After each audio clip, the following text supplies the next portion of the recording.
मेरा सबसे पहला सवाल आपसे ये है कि आप सभी धर्मों के पीछे क्यों पड़े? आप लोग मीडिया वाले मैडम, आप लोग सवाल ही ऐसा पूछते हैं कि जवाब देने से पहले ही आदमी दोषी साबित हो जाए। मैं सब धर्मों का आदर करता हूं और किसी भी धर्म में मानता नहीं। ये आदमी कभी नहीं सुधरेगा। और अगर भगवान है तो मेरे सारे सवालों का जवाब देंगे। उतना ही नहीं, वो मेरी लड़ाई में शामिल भी होंगे। वो कैसे? अब जब छोटी थी, हाँ, छोटी बच्ची थी, तो अपने पापा से चॉकलेट मांगने के लिए अब क्या करती थी? माने से पापा के नाम की माला जपती थी, पापा चॉकलेट दो, चॉकलेट दो, चॉकलेट दो, कि पापा के सामने अगरबत्ती घुमाती थी या फूल फेंकती? नहीं, मैं ऐसा सब कुछ नहीं करती थी।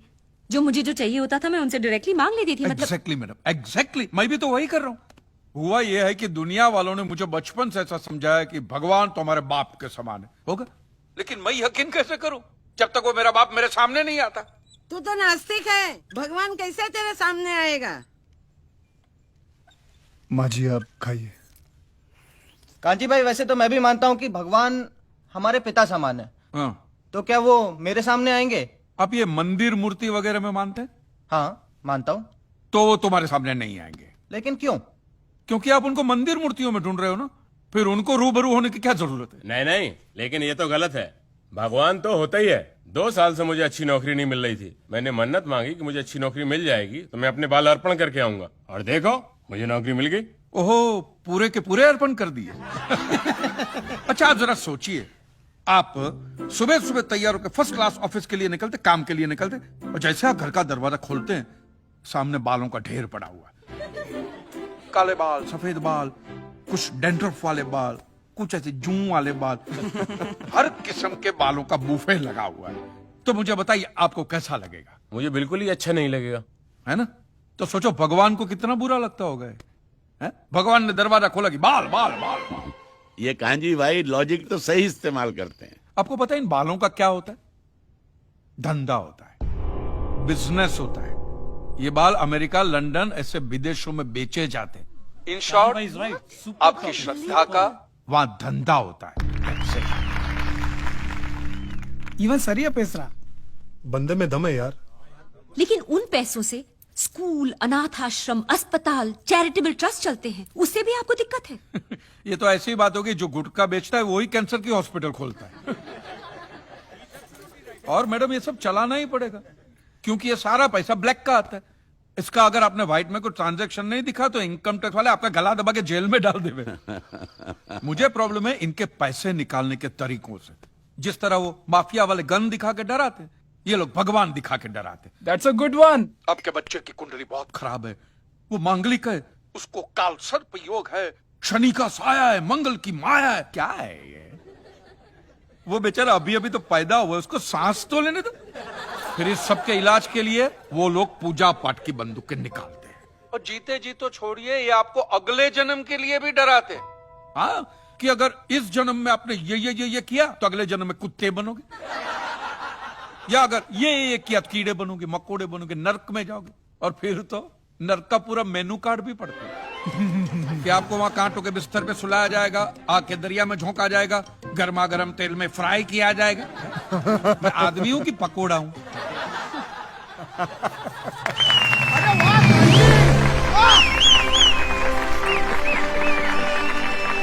तो आपके हिसाब से धर्म की परिभाषा क्या है? मैं समझता हूं जहां धर्म है ना, वहां सत्य के लिए जगह नहीं है, और जहां सत्य है, ट्रूथ है, वहां धर्म की जरूरत ही नहीं है। बिल्कुल सही कह रहा है। धर्म या मजहब एक इंसान की जिंदगी में क्या काम करता है?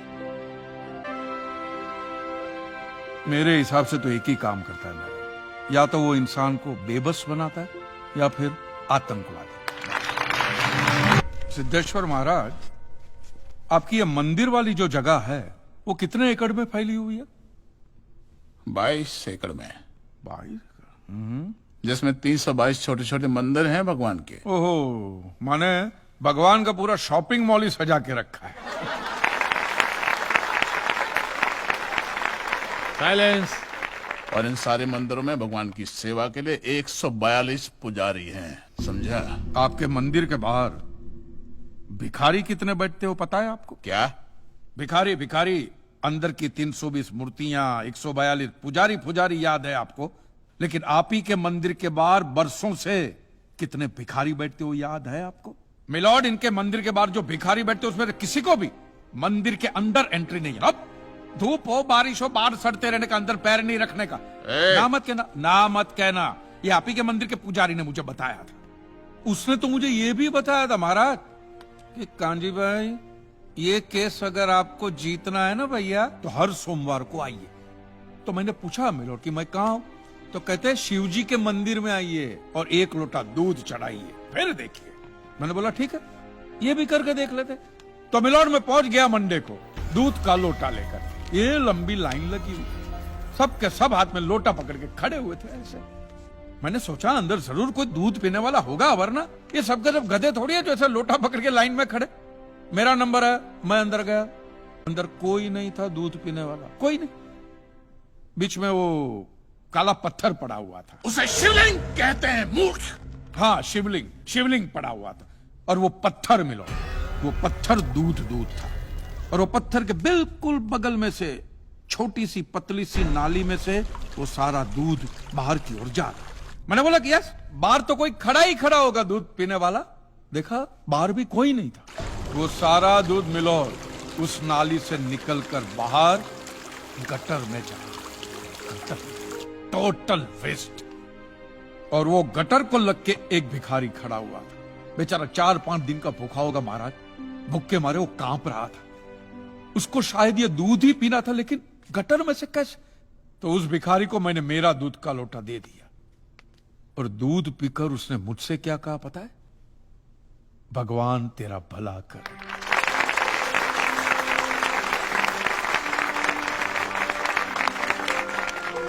तो मंदिर में आने वाला एक इंसान वो पत्थर पे दूध डालने के बजाय किसी गरीब के पेट में डाले ना, तो सबसे ज्यादा पुण्य मिलेगा।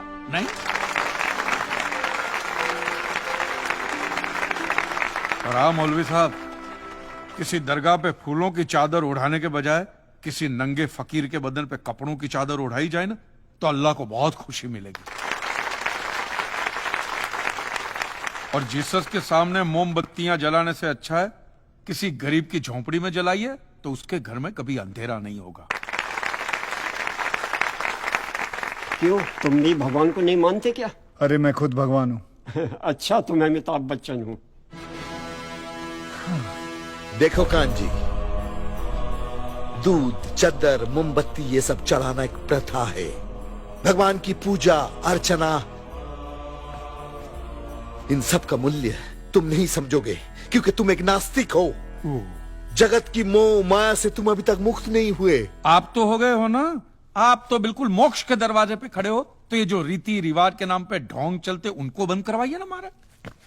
शनिवार को हनुमान जी की मूर्ति पे कितना तेल बर्बाद होता है पता है आपको?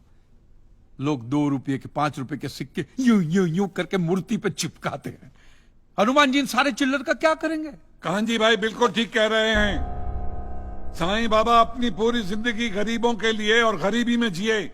जब तक वो जिंदा रहे तेल की एक एक बूंद के लिए दर बदर भटकते रहे, और आज उनके मरने के बाद उनके लिए करोड़ों का सिंहासन, सोने का मुकुट, किसके लिए बताइए महाराज। एक बात बताइए, जो भी भक्त भगवान की श्रद्धा से सच्चे दिल से भक्ति करता है, उस पर तो उस परम कृपालु की कृपा दृष्टि रहती है ना? रहती है ना? आया ना? तो चलिए महाराज, मुझे यह बताइए कि अमरनाथ और वैष्णो देवी की यात्रा पे जाती हुई बस नीचे खाई में क्यों गिर जाती है? वो तो भगवान की भक्ति के लिए जा रहे थे, श्रद्धा से भजन गाते गाते जा रहे थे, तो भगवान ने डायरेक्टली उनको ऊपर बुला लिया। और आप मुझे एक गाड़ी ऐसी बताइए जिसका एक्सीडेंट हुआ हो और जिसके अंदर भगवान की मूर्ति या फोटोग्राफ ना हो। बताइए। I object my Lord. From day one ये आदमी बातों को यूं यूं गोल गोल घुमा रहा है। मिस्टर कांजी, ये कोई डिबेट नहीं है अच्छे बुरे की, ये कोर्ट है और यहां प्रूफ चलता है, और हमारे पास प्रूफ है, इंश्योरेंस पेपर्स पर आपके सिग्नेचर्स। इसलिए लीगली आपको कोई हक नहीं बनता इंश्योरेंस कंपनी से पैसे मांगने। और जहां तक हमारा प्रश्न है, बीमा कंपनी के नियमों को हम नहीं मानते। अगर उन्होंने लिख दिया कि भूकंप जज साहब ने करवाया है, तो क्या जज साहब पैसे देंगे? इसी तरह पॉलिसी में भगवान का नाम लिख देने से भगवान पैसे देने के लिए प्रतिबद्ध नहीं होते। अगर आप चाहते कि भगवान आपके पैसे लौटा दे तो ये प्रूव करो कि ये भूकंप भगवान ने किया है। किया ही है ना? इन राइटिंग है, कहीं लिखा हुआ तुम्हारे पास है? Any proof? मिलॉर्ड, ये mister kanji, court of law में सिर्फ दलीलों पर फैसले नहीं होते। आपकी दलीलें, आपके आर्गुमेंट्स आम जनता के लिए कितने भी वैलिड क्यों ना हो, लेकिन अगर आप उन्हें साबित नहीं कर सकते हैं तो उनका कोई मतलब नहीं। आपके पास कोई सबूत है? No milord. In that case यह अदालत आपको 1 महीने का आखिरी मौका देती है। अगली डेट पर अगर आप सबूत नहीं पेश कर सके तो I am afraid you will have to rest your case and all others. Milord, अब जो सवाल मैं पूछने जा रहा हूं उसके लिए मुझे एक ज्ञानी पंडित की जरूरत है। तो आप मेरे जो भी कोई ज्ञानी पंडित है वो यहां पे आए। सिर्फ ज्ञानी आए, ज्ञानी।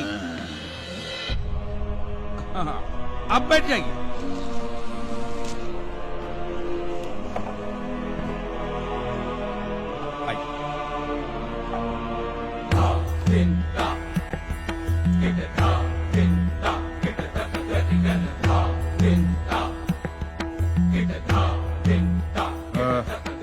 महाराज, आप जो पंडित लोग आपके प्रवचन में जो शास्त्रों की बातें करते हैं, तो शास्त्रों में जो भी लिखा होता है वो सब सही होता है? 100%। ऐसा कहां लिखा है? ये तो आप कह रहे हैं। गीता में लिखा है। अच्छा, क्या लिखा है गीता में? गीता के 4थे अध्याय का 40वां श्लोक, अज्ञस्य अश्रद्धानस्य संशयात्मा विनश्यति, नायम लोकस्ति न परा न सुखम संशयात्मना। मतलब क्या? इसका अर्थ है जो अज्ञानी श्रद्धा विहीन मनुष्य शास्त्र पर संदेह या शक करता है उसका विनाश निश्चित है। उसे भूलोक या परलोक कहीं भी शांति नहीं मिलती। समझा? ये बहुत इंटरेस्टिंग आइटम है। महाराज, आपको ये गीता में या शास्त्रों में कुछ भी समझ में आता है? कि जो भी लीलाधर महाराज बोल रहे हैं उसमें बस ऐसे समझा समझा करके हाथ हिला रहे हैं? मिलॉर्ड, वो स्कूल में छोटे छोटे बच्चे होते, उनको प्रेयर कभी पूरी याद नहीं रहती, तो बेचारे आंख बंद करके ऐसे करके होंठ हिलाते, वो होंठ हिलाते, ये हाथ हिलाते। एक कांजी, तूने एक सिद्ध साधु का अपमान किया है तो तुझे नरक में भी जगह नहीं मिलेगी। कहां से मिलेगी महाराज? आप लोगों ने पहले से ही वहां कुल्ले टिका के रखे हैं।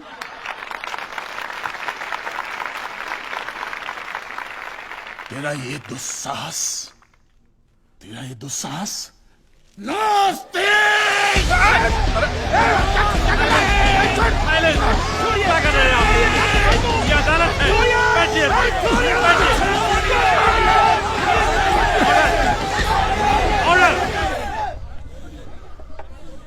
बैठ जाइए।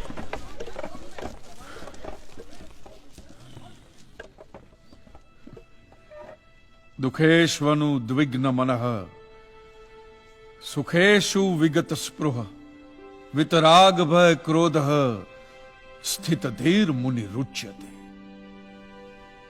अध्याय 2 श्लोक 56वां।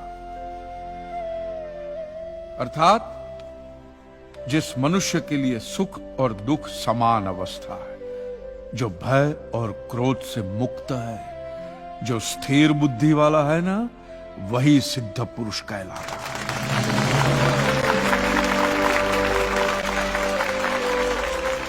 ये मुझे गीता सिखाएंगे? अरे ये क्या गीता सिखाएंगे मिलॉर्ड? इन लोगों की तो आईक्यू भी रूम टेम्परेचर से लो है। आपको 2 बात किया कही मैंने उकसाने के लिए, भड़काने के लिए, मुझे मारने चले हैं। ऐसी है आपकी सिद्धि सिद्धेश्वर? मिस्टर कांजी, उनकी सिद्धि क्या है यह कोर्ट का मुद्दा नहीं है। कोर्ट का मुद्दा यह है कि आपकी दुकान किसने गिराई। भगवान ने गिराई है। ये आप फैसला सुना रहे। फैसला सुनाना जज साहब का काम है, आपका नहीं। आपको तो सिर्फ प्रूफ करना है कि उस दिन जो भूकंप आया वो भगवान की वजह से आया था, जो प्रूफ करना इम्पॉसिबल है। Relax relax relax, nothing is impossible. Swami ji एक बात बताइए, भगवान ने ही ये भगवत गीता कही है? कही है। और भगवत गीता में जो भी कहा गया है वो सब सच है? 100%। Point to be noted my Lord. तो मुझे एक बात बताइए कि भगवान ने भगवत गीता के 9वें अध्याय के 8वें श्लोक में क्यों ऐसा कहा है कि पूरी सृष्टि का सर्जन मेरी इच्छा से हुआ है, इसका विनाश भी मेरी इच्छा से होगा, ये पूरी सृष्टि मेरी इच्छा के अधीन है, इसके सर्जन और विनाश के लिए सिर्फ मैं और मैं ही जिम्मेदार हूं। और ये देखिए मिलॉर्ड, ये बाइबल में भी कहा गया है, Aiza chapter 54 verse 16 See, it is I who have created the smith who blows the fire of coals and produces a weapon fit for his purpose.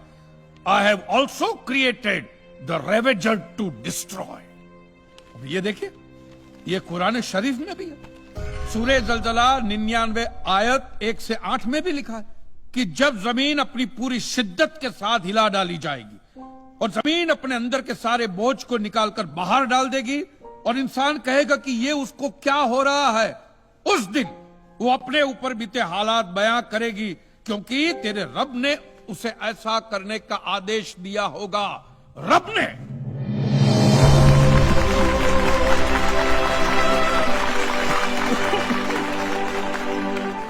इन सारी बातों का मतलब एक ही होता है मिलॉर्ड, कि ये भगवान द्वारा किए हुए भूकंप से ही मेरी दुकान गिरी है। मतलब it is an act of God. ये सब ऊपर वाले की करनी है।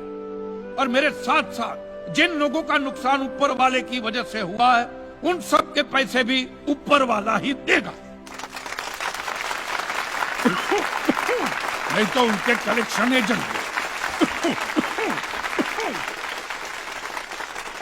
Your honour, mister Kanchi Leeladhar Swami को बातों में फंसा रहे। सरदेसाई जी क्या कर रहे हैं आप? अरे बोलने दो, बोलने दो। अगर ये प्रूव हो जाता है कि भगवान है तो हम लोग पैसा देने से बच जाएंगे। अच्छा, पूरा दोष अब आप हम पर थोपना चाहते हैं। चुप कीजिए। अपनी स्कीम से बचने के लिए आप भगवान का नाम नहीं ले सकते। चुप कीजिए। क्योंकि भगवान पर सिर्फ हमारा कॉपीराइट है। कॉपीराइट?